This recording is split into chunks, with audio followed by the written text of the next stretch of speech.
Channel. இன்னைக்கு நம்ம சேனல்ல கொத்தமல்லி எப்படி ரொம்ப நாளைக்கு ஸ்டோர் பண்றதுன்னு பார்க்க போறோம். கொத்தமல்லி வந்து நம்ம வாங்கி வைப்போம். ஆனா ஒரு வாரத்திலே பாத்தீங்கன்னா ஃப்ரிட்ஜுக்குள்ள வச்சிருந்தாலுமே கொத்தமல்லி அழுகி போயிடும். அப்படியே இல்லைன்னா காஞ்சி போயிடும், வாடி போயிடும், ஃப்ரெஷ்ஷாவே இருக்காது நமக்கு. ஸோ வந்து ரொம்ப நாளைக்கு கொத்தமல்லியை ஃப்ரெஷ்ஷா எப்படி வச்சிருக்குது, ஃப்ரிட்ஜுக்குள்ள வச்சுக்கிறது அப்படின்னு தான் பார்க்க போறோம். ஸோ இன்னைக்கு பாத்தீங்கன்னா நான் வந்து இன்னைக்கு ஒரு கட்டு கொத்தமல்லி எடுத்திருக்கேன். வேர் பகுதி இருக்குல்ல, அதை வெட்டிட்டு நல்லா கழுவி சுத்தம் பண்ணி வச்சிருக்கேன். இதுல இந்த மாதிரி இருக்குது இல்ல, இதெல்லாம் நம்ம எடுத்துடணும். இந்த பழுப்பு கலர்ல இருக்குது பாத்தீங்களா இலை, இதையும் வைக்க கூடாது, இதையும் வெளியே எடுத்துருங்க. எல்லாத்தையும் கிளீன் பண்ணி வெளியே எடுத்துக்கோங்க. கொஞ்சம் ஒரு மாதிரி இருக்கிறதெல்லாம் வெளியே எடுத்துருங்க. அதை நம்ம கரண்ட்ல ஒரு 2 நாளைக்கு யூஸ் பண்றதுக்கு அதை யூஸ் பண்ணிக்கோங்க.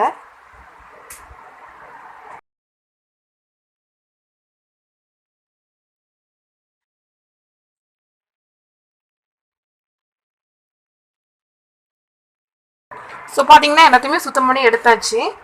இங்கே பாருங்க, இந்த மாதிரி இருக்கிறதுலாம் நான் வெளியே எடுத்துட்டேன். இப்போ இதை நம்ம குட்டி குட்டியாக கட் பண்ணிக்கலாம். நீங்கள் அப்படியே முழுசாக வைக்கிறதுனால வைக்கலாம். குட்டி குட்டியாக கட் பண்ணிக்கிட்டோம்னா நான் எடுத்து போடுறதுக்கு கொஞ்சமாக எடுத்துக்கிட்டோம்னா போதும், கரெக்டாக இருக்கும். அதனால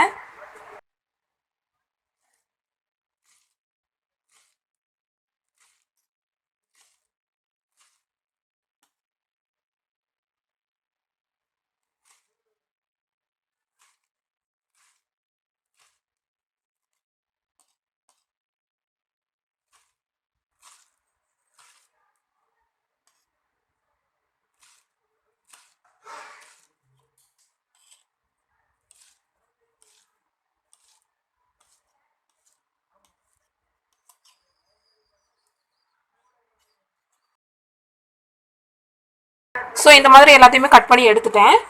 இது சைடில் இருக்கட்டும். நீங்கள் எந்த டப்பாவில் ஸ்டோர் பண்ண போகிறீங்களோ, எதா கண்டெய்னர் நீங்கள் எதில் ஸ்டோர் பண்ண போகிறீங்களோ அதை எடுத்துக்கோங்க. நான் இன்னைக்கு பாருங்கள் இந்த டப்பாவில் தான் ஸ்டோர் பண்ண போகிறேன். இதுக்குள்ளே டிஷ்யூ பேப்பர் போட்டுக்கலாம். கண்டிப்பாக டிஷ்யூ பேப்பர் போடணும். அப்படின்னா தான் ரொம்ப நாளைக்கு கொத்தமல்லி வரும், இல்லைன்னா வரவே வராது. ஸோ உள்ளே போட்டுட்டேன். இப்போ இந்த கொத்தமல்லி எடுத்து இதில் போட்டுடலாம்.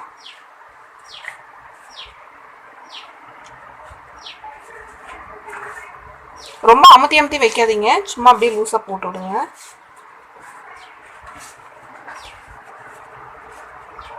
நான் இன்னைக்கு இந்த மாதிரி ஒரு பட்டர் பேப்பர் எடுத்திருக்கேன். உங்ககிட்ட இல்லைன்னா பிரச்சனை இல்லை, இருந்துச்சுன்னா பட்டர் பேப்பர் இப்படி போட்டு அதுக்கு மேலே இப்படி க்ளோஸ் பண்ணி வச்சிருங்க.